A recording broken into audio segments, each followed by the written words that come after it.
Hello again. This week we've been up to Caloundra with the Seniors Minister for a Seniors Expo. It was great to meet about 100 people along with the local member, but to hear from the Queensland Police, to hear from what's happening around COVID vaccinations from somebody from Queensland Health, and also to hear about some of the work that's being done by the public trustee, etc.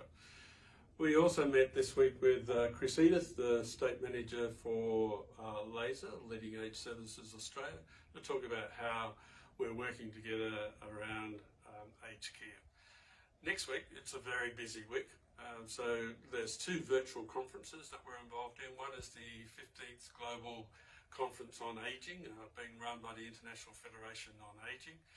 It's actually being held in Niagara Falls, but we're not going there. We're actually linking in through Zoom, but one of the streams is around age friendly, so very keen to see what's happening in other parts of the world regarding age friendly.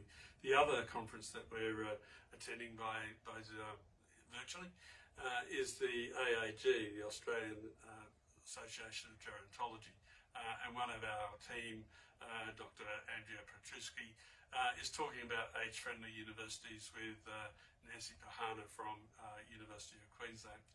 Next week we're also involved in chairing the steering committee for the Brisbane North Older Persons Healthcare Plan.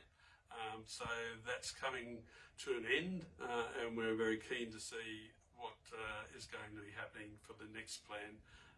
Metro North, of course, is one of the biggest groupings of populations in Queensland, so it's really important that both the HHS and the PHN come together to actually look at a 5-year plan for meeting the needs of older people.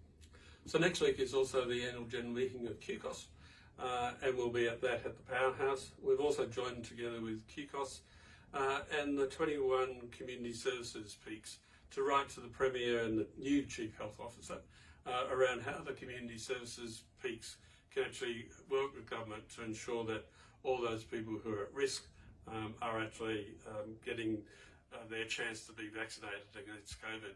It's important that we all are, and it's really pleasing to see that older people are amongst the most double vaccinated in the state, but we also need to make sure that everybody gets vaccinated.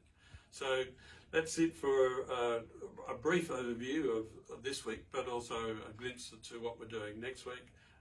But stay safe.